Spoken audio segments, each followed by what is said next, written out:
بن بوسن کے علاقہ Galaxy town tower والی گلی کی رہائشی فاطمہ بی بی نے ملتان پریس کلب ملتان میں پریس کانفرنس کرتے ہوئے کہا کہ میں اور میرا شوہر مظفر گڑھ کام کے سلسلے میں گئے ہوئے تھے۔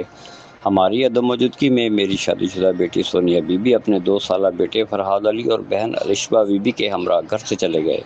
ہمیں شک ہے کہ مظفر گڑھ کے ٹک ٹاکر سونو نے انہیں ورگلا پھسلا کر اغوا کیا ہے۔ میری بیٹیوں اور پوتے کی جان کو خطرہ ہے۔ انہوں نے وزیر اعلیٰ Punjab Maryam Nawaz Sharif, I G Punjab, additional I G south Punjab, R P O Multan, C P O Multan, D P O Muzaffargarh سے مطالبہ کیا ہے کہ میری بیٹیوں اور پوتے کو بازیاب کرایا جائے۔